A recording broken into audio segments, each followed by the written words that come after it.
12월 한 달은 하나님의 영광에 대해서 우리가 큰 주제를 가지고 이야기를 나누고, 그리고 오늘은 소망에 대해서 이야기를 나누게 됩니다. 음, 사람은 미래를 생각할 때 최선을 생각하는 것보다 최악을 생각하는 경우가 더 많은 것 같아요. 예를 들어서 이제 제가 학교에 대학교에 들어간다거나, 우리가 또 혹은 군대를 간다거나 직장에 들어간다거나 미래를 가정을 해 본다면, 학교 생활을 잘하고 의미 있게 하자라고 하는 다짐도 하긴 하겠지만, 곧이어 밀려오는 게 뭐냐면, 내가 정말 그곳에서 잘할 수 있을까? 이런 걱정들, 염려들을 많이 하게 된다는 거죠. 제가 이제 최근에 대학원을 이제 쭉 다니면서 처음 대학원을 지원했을 때가 생각이 났는데, 무슨 생각을 했냐면, 내가 졸업을 할 수 있을까에 대한 그 엄청난 무서움이 있었어요. 제가 공부를 잘하는 편이 아니었기 때문에 더 그런 조금 컴플렉스가 있거든요. 2년 동안 내가 과연 잘할 수 있을까? 그리고 과제를 또 충실히 잘할 수 있을까? 저는 계획적이진 않지만 제 머릿속에서는 엄청 계획을 해요. 예, 그렇게 보이진 않지만 엄청 계획을 해요. 그래서 나름대로 스트레스를 엄청 받는단 말이죠. 부정적인 생각들을, 그러니까 최악을 늘 생각을 해요. 뭐 F를 맞으면 어떡하지? 그럼 몇 학점을 더 들여야 되는 거 아니야? 막 이러면서 막 시뮬레이션을 돌린단 말이죠.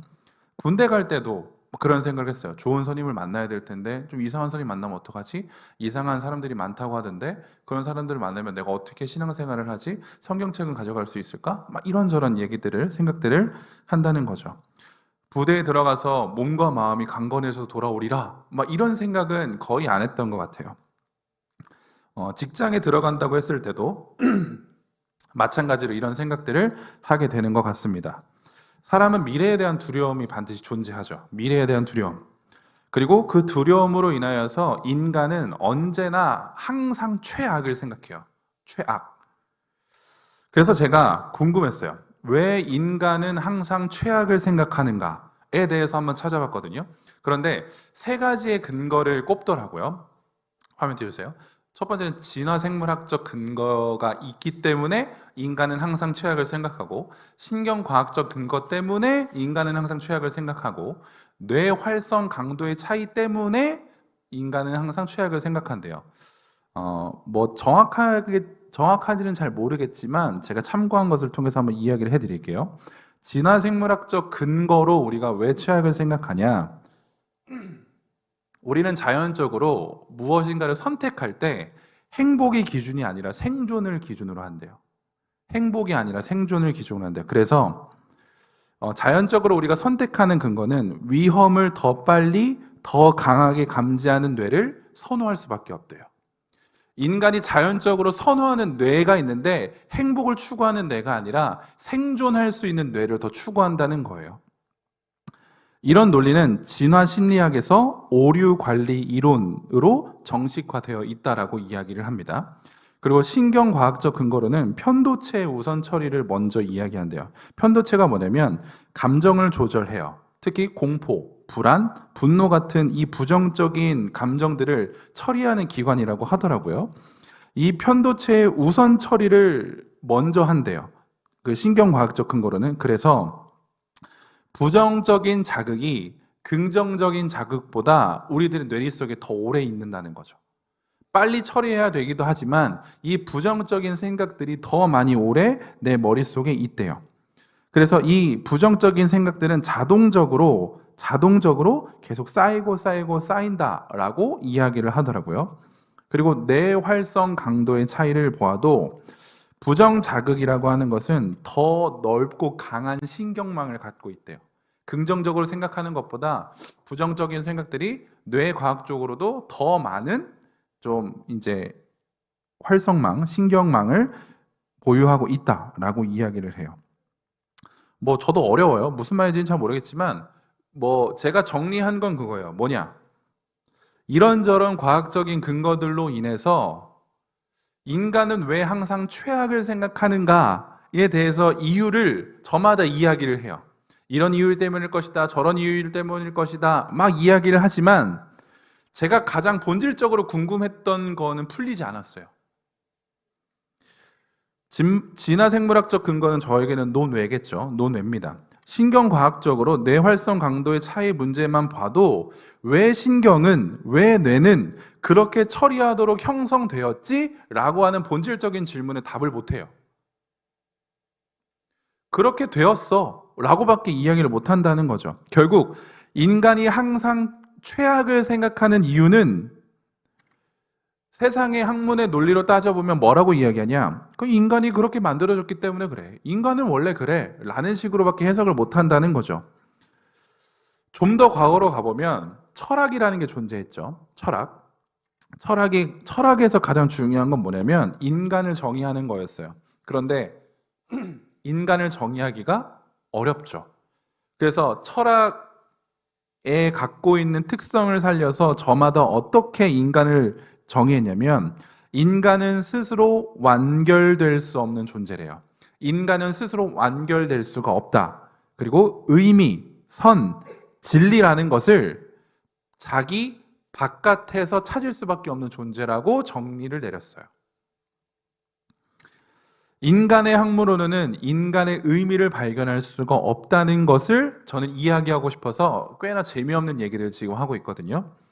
자, 인간은 왜 최악을 생각하는가에 대한 세상적인 학문은 결론을 지을 수가 없어요. 본질적으로 근원의 물음에 대해서 대답할 수가 없다는 얘기입니다. 그냥 현상에 대해서 연구를 하고 그 현상에 대해서만 결론을 내릴 뿐이에요. 아, 인간은 왜 최악을 생각하지? 뇌가 그렇게 작동하기 때문에 그래. 상황들이 그렇기 때문에 그래. 진화론적으로 그렇기 때문에 그래.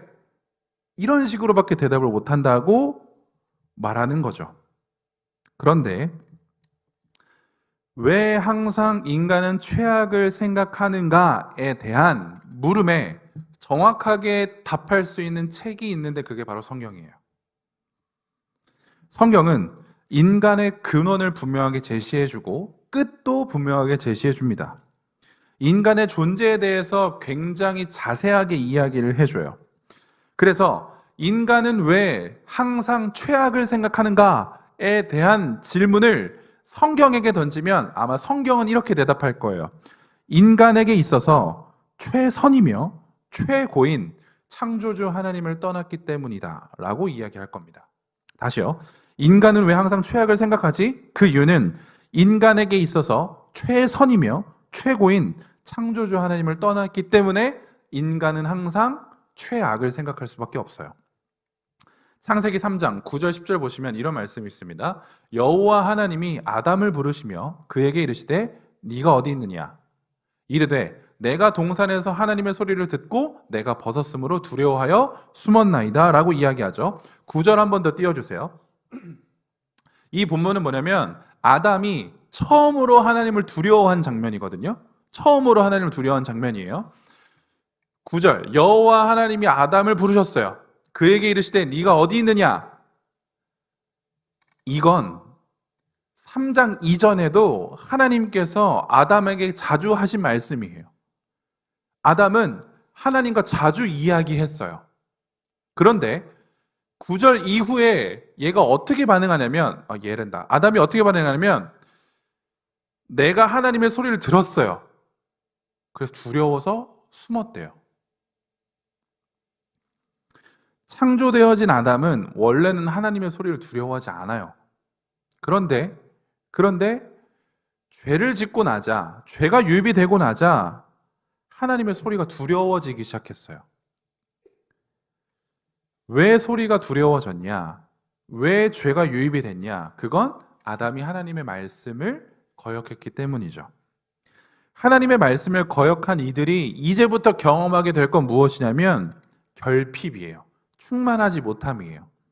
이 충만하지 못함, 결핍은 하나님을 바라보는 시선이 흐트러지는 순간, 하나님을 바라보는 시선이 흐트러지면 뭘 보게 되냐면 나를 보게 되거든요. 하나님을 바라봤던 시선이 흐트러져서 나를 보게 되는 순간 내가 지금 충만하지 않구나, 내가 지금 부족하구나를 깨달을 수밖에 없어요. 내가 헐벗은 존재구나, 나 지금 아무것도 안 입고 있네, 나 지금 부끄러운 상태네 라는 것을 깨닫게 되고 아무것도 안 입은 게 지금 내가 부족한 거구나. 내가 지금 이게 결핍이 생겼구나를 깨달을 수밖에 없다는 거예요. 그래서 인간은 뭘 했냐? 그 부족함을 채우기 위해서 스스로 고안해냈죠. 나뭇잎을 엮어서 치마를 만들어요. 하나님과 함께 있을 땐, 죄를 짓기 전 하나님과 함께 있었을 땐 인간은 결핍이 없었단 말이에요. 충만했단 말이에요. 그런데 하나님으로부터의 시선이 끊어지자 그들이 뭘 보게 됐냐면 결핍을 보게 됐다고요. 충만하지 못함을 경험하게 됐다고요. 그래서 그게 뭐로 나타나게 되냐? 두려움으로 나타나요. 그리고 낙담으로, 절망으로, 좌절로 나타나요. 그리고 결국 어떻게 되냐? 그것들이 인간을 지배해서 이것을 이겨내기 위해 인간들은 부단히 살아요. 노력을 해버린다는 말이에요. 그런데 성경은 이런 결핍, 두려움으로 살아가는 인간들이 왜 그렇게 살아가는지에 대해서 분명하게 이야기를 해줘요. 근원적으로. 그리고 나서 거기서 그치지 않고 그러면 이제부터 어떻게 살아야 하는가에 대해서도 너무나도 분명하게 이야기를 해준다는 거죠. 그래서 성경은 인간들에게 뭐라고 이야기하냐면 소망을 두라고 이야기해요. 소망을 두라. 성경이 말하는 소망이라는 것은 뭐냐면 믿음에 대한 확실한 기대예요. 소망은 기대거든요. 뭘 원하는 거예요. 근데 믿음에 대한 기대예요. 성경은 우리에게 누구에 대한 믿음을 가지라고 이야기하죠? 예수 그리스도에 대한 믿음을 가지려고 합니다. 그럼 성경에서 이야기하는 소망이라는 건 예수 그리스도에 대한 기대겠죠. 이게 성경에서 이야기하는 우리들에게 권면하는 소망이라고 하는 겁니다. 그래서 우리는 그리스도인들은 소망이 있어야 되는데 그 소망이 있기 위해선 소망으로 살아가기 위해선 누구에 대해 알아야 되냐면 예수에 대해 알아야 돼요. 그래야 소망이라는 게 생겨요. 아니, 그래야 소망으로 살아요. 여러분들이 예수를 모르잖아요? 그러면 소망으로 살 수가 없어요. 성경에서 이야기하는 소망을 가지세요 라고 하는 건 와, 기쁘다. 와, 이렇게 되면 되겠지? 시간이 지나면 내 삶은 잘 될 거야. 이게 아니라는 거예요. 그건 세상이 이야기하는 소망이에요. 노력하면, 시간이 지나면, 너의 노력이 빛을 발하면 그때 넌 행복해져. 이걸 소망이라고 이야기하지만 성경은 그걸 소망이라고 이야기하지 않아요. 성경에서 이야기하는 소망은 예수를 알라는 거예요. 이걸 여러분들이 분명히 아셔야 됩니다. 우리가 소망을 갖잖아요. 예수에 대한 소망을 갖잖아요. 예수에 대한 기대를 갖잖아요. 그러면 어떤 결론이 나오냐면 우리들의 삶에 역동성이 생긴대요. 전 이게 충격이었어요. 왜냐면 내년에는 역동성에 대해서 우리가 이야기를 할 거거든요. 저도 신앙생활을 꽤나 오래 했기 때문에 소망에 대해서 알았단 말이에요. 그런데 소망이 결과론적으로 우리들의 삶에 역동성을 가져다 준대요. 전 이걸 처음 알았어요. 우리가 청년들이 소위 야성이 없는 이유가 뭔지 알아요? 소망이 없어서요. 청년들이 역동성이 없는 이유가 뭔지 아세요? 소망이 없어서 그래요. 근데 진짜 그래요. 예수를 모르니까 삶에 역동성이 없어요. 예수를 모르니까 삶에 야성이 없어요. 그래서 사람들은 우리를 보고 기독 청년들을 보고 놀라는 게 아니라 고개를 그냥 뭐 다르니? 아무런 매력을 못 느껴요. 기독교에 대한 매력이 없어요. 예전에는 예전 얘기를 해서 죄송합니다. 저 예전 사람은 아니지만 저희 부모님 세대만 해도 생각해 보세요. 야성이 있다니까요. 역동성이 있었다니까요. 왜요? 예수를 알기를 끊임없이 갈망했어요. 정말 끊임없이 갈망했어요. 이 얘기를 하나 해드리죠. 어른들 세대는 저희 부모님들 세대는 조금 이제 뭐 옳지는 않지만 그분들의 기본적인 생각으로는 이래요. 자, 여러분들이 정말 심하게 아파요. 심하게 아파요. 우리는 그냥 빨리 병원 가야지라고 생각하죠. 그게 1번이란 말이에요. 그런데 우리 부모님 세대는 뭐라고 하냐면 야, 일단 기도해야. 기도해. 그러니까 물론 이게 옳다라고 하는 게 무조건 100% 옳다는 건 아니에요. 그런데 그만큼 신앙생활, 교회, 예수, 하나님에 대한 뭔가 뜨거움이 계속 있었다고요. 그래서 그들에겐 역동성이 있어요. 능력이 있어요. 계속적으로 기적이 나타나요. 그런데 청년들은 그렇지 않아요. 우리는 그렇지 않아요. 그래서 청년에겐 역동성이 없어요. 소망이 없어요. 근데 오늘 본문은 뭐라고 이야기하냐면 소망을 두라고 이야기해요. 근데 소망은 보이지 않죠. 소망은 보이지 않아요. 보이지 않는 것에 소망을 두는 것.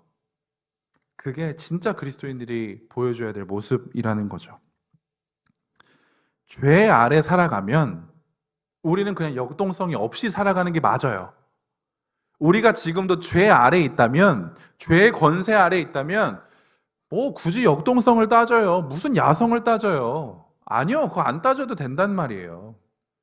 그런데 지금 우리는 어떤 상태냐는지 여러분들 스스로 자각하셔야 돼요. 우리는 은혜 아래에 있는 자예요. 그리스도 안에 있는 자예요. 그러면 그들에게는 반드시 뭐가 보여야 되냐면 역동성이 보여야 된다니까요. 소망이 있어야 된다니까요. 근데 없다고요. 반드시 있어야 되는데 없어요. 너무 허무하지 않습니까? 우리들의 신앙생활이 그래요. 반드시 있어야 되는 소망이 없으니까 되게 허무한 거예요. 반드시 있어야 되는 예수가 없으니까 우리들의 삶이 굉장히 허무한 거예요. 예수 쫓아가려고 노력해 보셨어요? 소망 찾아보려고 노력해 보셨어요? 아니요. 우린 안 했다고요. 우린 안 했잖아요. 그만큼 열심을 안 했잖아요. 그래서 우리는 소망이 없어요. 역동성이 없어요. 그럼 그리스도인으로서 소망으로 살아가려면 뭘 해야 되겠어요? 예수 쫓아가야죠. 근데 우리는 예수 쫓아가기 이전에 할 게 너무 많아요. 할 게 너무 많아요. 그래서 전 이걸 어떤 논리로 보냐면 우선순위의 논리로 봅니다. 기분 나빠할 청년들도 있겠지만 맞아요. 우리에게 있어서, 저에게 있어서, 여러분에게 있어서 예수는 영순위가 아닙니다. 만약에 우리들의 인생에 있어서 예수가 영순위잖아요? 우린 소망으로 살아가서 역동성을 보여줘요. 근데 예수가 영순위가 아니니까 2, 3, 4순위로 밀려나니까 우리들에겐 소망이 없는 겁니다. 시편 42편 5절에 이렇게 이야기하죠. 내 영혼아 네가 어찌하여 낙심하며 어찌하여 내 마음속이 불안해하는가. 너는 하나님께 소망을 두라. 그가 나타나 도우심으로 말미암아 내가 여전히 찬송하리로다. 라고 시편의 시인은 우리들에게 이야기하죠. 사랑하는 성도들아, 왜 불안해하냐? 왜 염려해? 왜 낙심해? 왜 너의 속에서 막 불안해해? 그 이유가 뭔지 알아? 하나님께 소망을 두지 않아서야. 근데 왜 하나님께 소망을 두지 않을까요? 이게 궁금한 거죠. 왜 우린 하나님께 소망을 두지 않죠? 하나님이 있다는 게 경험되어지지 않아서 그래요. 하나님이 함께 하시다는 게 경험되어지지 않아서 그래요. 여러분들 진짜 하나님이 살아계시다고 믿어요? 진짜 여러분들 하나님이 살아계시다고 믿어요? 여기에 대해서 여러분들 우물쭈물하면 믿지 않는 거예요.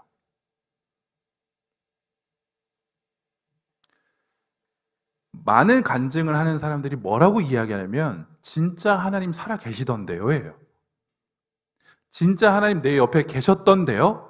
제가 죄를 짓는 그 순간에도, 내가 아파하는 그 순간에도 그 내 옆에 하나님이 계셨던데요? 라고 간증해요.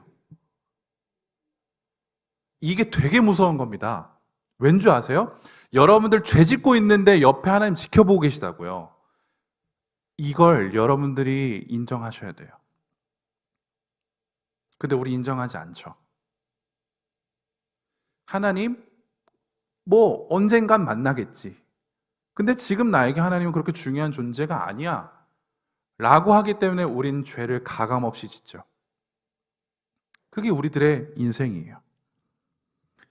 성경은 역동성을 잃어버린, 소망을 잃어버린 인생들을 위로해요. 격려해요. 권면해요. 뭐라고 하냐? 하나님께 소망을 두래요. 왜 소망을 두냐? 하나님이 나타나셔서 우리를 도우실 거래요.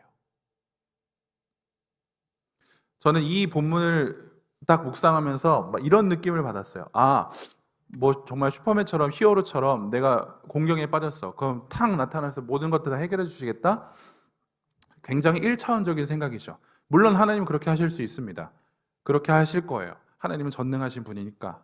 그런데 여기서 도우시다라고 하는 이 말은 뭐냐면 동일한 의미로 구원이라는 의미예요. 그가 나타나셔서 우리를 구원하실 거래요. 예수님께서는 우리 구원하시기 위해서 이 땅에 처음 오셨죠. 육신의 몸으로 오셨어요. 아기 예수로 오셨단 말이에요. 그리고 그는 이야기해 주셨어요. 주 예수를 믿어야 한다. 회개하라. 천국이 가까이 왔다. 그리고 예수 그가 누구이신지에 대해서 계속적으로 이야기해 주셨어요. 나는 참 포도나무다. 나는 빛이다. 나는 말씀이다. 나를 믿어야 한다. 본인이 말씀해 주셨어요. 본인이 그렇게 선포해 주셨어요. 구원자로 오신 예수님을 소개해 주셨다는 거죠. 그리고 이제 우리는 성탄을 기다리죠. 물론 성탄은 아기 예수님, 오신 예수님에 대해서 기념하는 것도 맞아요. 그런데 더 나아가서 뭘 기대하냐? 우린 다시 오실 예수님을 기대하는 거죠. 다시 오실 예수님을 기대하고 소망하는 거예요.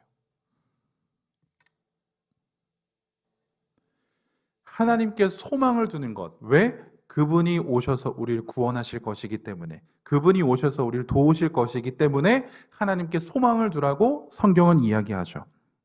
이사야서 51장은 이렇게 얘기합니다. 너희를 위로하는 자 나, 곧 나라. 시편 23편 내가 사망의 음침한 골짜기로 다닐지라도 해를 두려워하지 않을 것은 주께서 나와 함께 하심이라. 요한복음 14장 내가 너희를 고아와 같이 버려두지 아니하고 너희에게로 오리라 라고 이야기하시죠.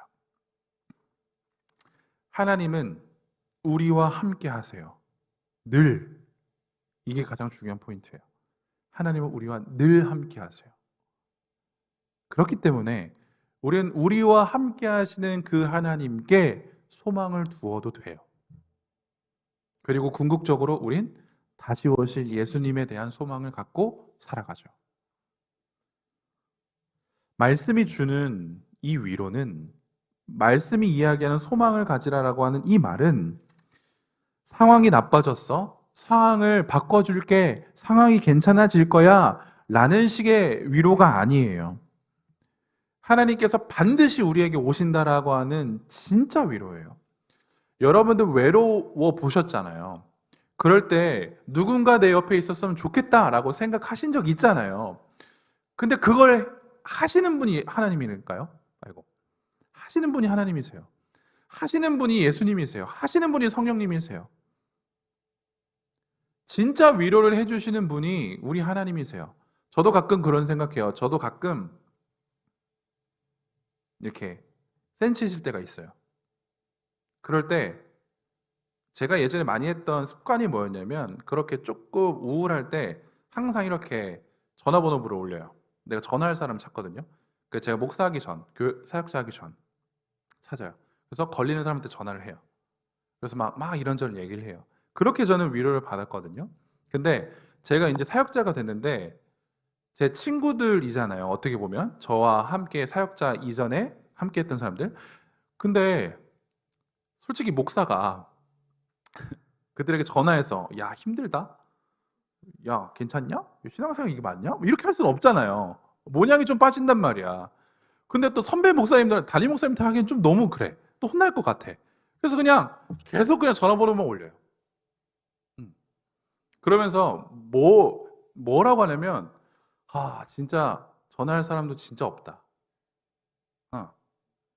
근데 그렇게 딱 내려놓고 반드시 스치는 생각이 뭐냐면, 내가 목사인데 하나님이 함께 하신다는 것을 나는 왜 인정하고 살지 않지? 라는 게 바로 스쳐요. 전 설교하잖아요. 참된 위로를 하나님께 받으십시오. 하나님께서 위로해 주십니다 하잖아요. 근데 정작 저는 핸드폰을 올린다니까요. 이게 우리들의 모습이에요. 근데 성경은 분명히 이야기해요. 하나님은 살아계시고 함께 하세요. 늘. 그분이 우리의 위로자가 되어주세요. 그래서 그분께 소망을 두라는 거예요. 그분은 우리가 위급하면, 우리가 힘들면 반드시 해요. 반드시. 10번에 한 번이 아니에요. 어쩌다가 한 번이 아니에요. 반드시 나타나셔서 도우세요. 그게 성경이 우리에게 이야기하는 위로이고 소망을 두라는 겁니다. 그 하나님에 대한 소망을 두면 우린 역동적으로 살아요. 청년의 때 역동성이 있어야 돼요. 야성이 있어야 돼요. 정말입니다. 근데 그게 점점 사라지고 있는 시대를 살고 있거든요. 그게 세속화되는 거예요. 근데 교회는 세속화되면 안 됩니다. 교회는 역동성을 보여줘야 돼요.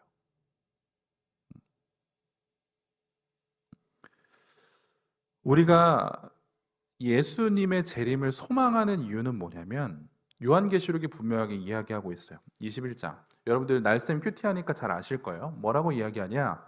내가 들으니 보좌에서 큰 음성이 나서 이르되 보라 하나님의 장막이 사람들과 함께 있어요.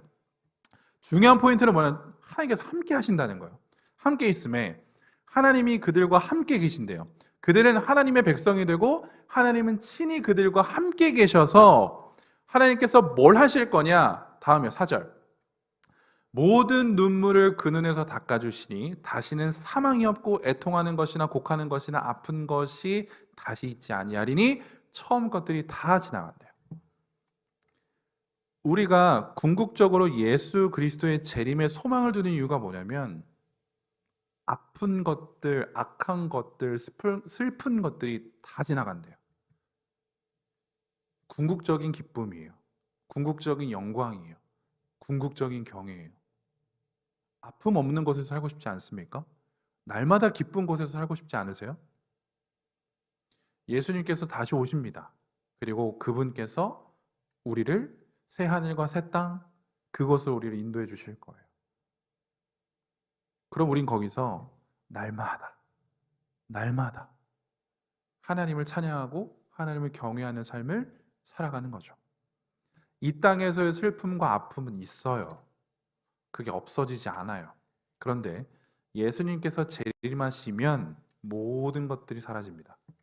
이게 궁극적으로 성도들이 가져야 할 하나님 나라에 대한 소망이죠. 이 소망이 있으면 우린 지금 이 아픔을 견딥니다. 끝이 있으니까요. 만약 하나님 나라가 없다면, 요한계시록 말씀이 아니라면 우린 소망이 없죠. 그런데 반드시 하나님 나라는 임합니다. 반드시 예수님 오세요. 그러니 그것에 소망을 두고 이 땅에서 잠깐의 아픔을 타협하지 말고 끝까지 인내하세요. 믿음으로 인내하셔야 돼요. 청년은 그거 하면 돼요. 그거 연습하면 돼요. 청년의 때가 그거 연습하기 가장 좋아요. 가장 좋아요. 제가 비하하는 건 아니지만 여러분들 제 나이 때 돼보세요. 그리고 제 나이 때들이 갖는 직장, 가정, 자녀들 그렇게 해보세요. 지금 여러분들이 알바 때문에 고민하는 거 아무것도 아니에요. 지금 여러분들이 남자친구 때문에 고민하는 거, 여자친구 때문에 고민하는 거 진짜 아무것도 아니에요. 근데 그땐 진짜 커요. 맞아요. 그때 너무 커요. 큰 산이야. 너무 커. 없어지지 않을 것 같아. 근데 조금만 지나보잖아요. 더 큰 게 와요. 근데 그때 우리는 뭘 보여줘야 되냐면 역동성을 보여줘야 돼요. 근데 지금부터 훈련되어 있지 않으면 어떻게 그 산 올라가실래요? 못 올라갑니다. 지금 우리가 해야 되는 건 그거 이겨낼 수 있는 거예요. 잠깐의 그런 아픔들 때문에, 힘듦 때문에, 환난 때문에 예배 포기하지 마세요. 그게 우리가 해야 되는 거예요. 말씀을 마무리하겠습니다. 예수에 대한 소망을 두고 살아가야 됩니다. 예수에 대한 소망을 가지고 역동적으로 살아가야 돼요. 야성이 있어야 돼요. 우리 이제 내년부터 그거 연습할 거예요. 그래서 누가 보더라도 야, 주는교회 더불어청년부 야성이 있더라. 역동적이더라. 소망을 두고 살아간다더라. 이 얘기가 나와야 돼요. 어디서부터 나와야 될까요? 우리 주는교회 안에서부터 나와야 돼요. 청년들 대단하다. 야, 진짜 이 청년들이 있으니까 우리 한국교회 괜찮겠다. 라고 하는 말이 나와야 돼요. 빈말로 나와서는 안 돼요. 외부 강사들은 대부분 빈말을 합니다. 저도 해봐서 알아요. 근데 진짜는 뭐냐면 우리 안에서 들어야 돼요. 우리 집사님들이, 우리 권사님들이, 우리 장로님들이 여러분들 보면서 야, 너 진짜 뭔가 다르다. 그래서 우리 부서로, 우리 예배로 올 수 있게끔 해야 돼요. 그게 우리가 해야 될 겁니다. 그게 역동성이에요. 하나님께 소망을 두십시오. 하나님은 절대 변개하지 않으세요. 변하지 않으세요. 마음이 막 이래저래 막 하지 않으세요. 그분은 확실하세요. 그리고 그 확실하신 하나님은 반드시 우리에게 나타나셔서 우리를 구원하시고 도우시는 분이십니다. 그렇기 때문에 지금 이 세상에서의 잠깐의 아픔을 툴툴 털어버리세요. 그리고 하나님을 바라보고 살아가는 저와 여러분들이 되면 좋겠습니다.